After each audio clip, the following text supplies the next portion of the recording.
La déprime, la météo du week-end passé, un vrai temps d'enterrement. J'ai trouvé ça mortel. Donc, pour conjurer le sort, j'ai organisé une petite sortie en famille, au cimetière.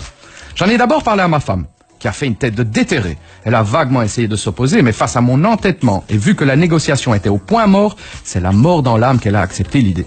J'ai mis toute la famille dans la voiture, les enfants derrière, ma femme évidemment à la place du mort, et nous voilà partis à tombeau ouvert pour le Grand Nord. Ah oui, il faut que je vous dise, je ne suis pas un Bruxellois de souche, moi. Non, monsieur, pas de ça chez nous.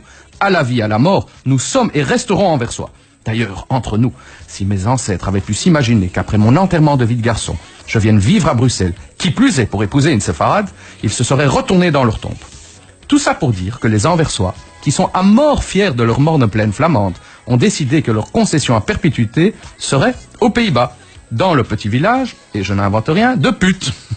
Un patelin qui doit sans doute porter ce nom, car pour y accéder, ceux qui trépassent traversent une rue remplie de boutiques coquines, histoire d'aller faire un petit shopping avant le grand voyage vers leur dernière demeure. Cette image de corbillard au milieu des sex shops a le don de remettre un petit sourire sur ma tête d'enterrement. Et je l'avoue, quand les visites au cimetière sont moins formelles, cette image me fait carrément mourir de rire. Je dois bien admettre que pour cette première visite au cimetière, mes enfants étaient morts de trouille. Et quand j'ai vu la mine décomposée de ma femme, j'ai trouvé que le moment était venu, pour détendre cette ambiance lugubre, de leur raconter une petite histoire qui, et je le jure sur la tombe de Pitou, mon très cher Doudou, est vraie. Les enfants, vous savez, quand j'avais 20 ans, avant de connaître votre mère, et donc avant de mettre un pied dans la tombe, ce que je détestais le plus, c'était aller au mariage. Je trouvais ça mortifère. Tous ces vieux qui venaient me dire en m'en pinçant la joue « Mädchen bei dir, bientôt chez toi !» Ils ont arrêté le jour où aux enterrements, j'ai commencé à leur dire la même chose.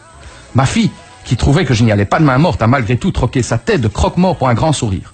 Mon fils m'a dit que ce récit était une histoire de la mort qui tue. Par contre, ma femme, qui jusqu'à là était restée muette comme une tombe, n'a pu s'empêcher de faire un grand soupir, qui fort heureusement n'était pas le dernier.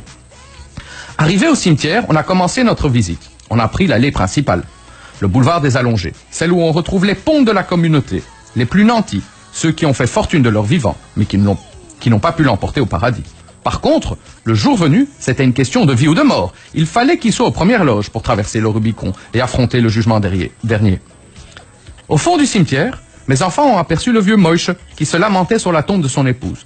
Sans faire de bruit, ils se sont cachés derrière une grande sépulture et ont entendu Moïse dire « Sourle, pourquoi tu m'as abandonné? Je suis si malheureux sans toi. Reviens près de moi. » Ma fille, qui avait enfin arrêté de broyer du noir, a pris une voix d'outre-tombe et a répondu « Toi aussi tu me manques, mon bon Moïse. » Et ça, au moment précis où il y eut un gros coup de tonnerre, si fort qu'il aurait déterré le mort.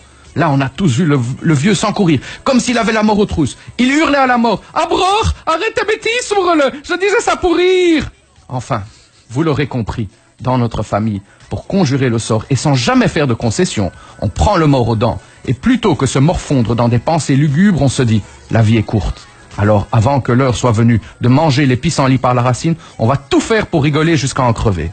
Cher Jim, chers auditeurs, je vous embrasse à mort, vous souhaite un Shabbat Shalom et vous dis, si Dieu nous prête vie, à la semaine prochaine.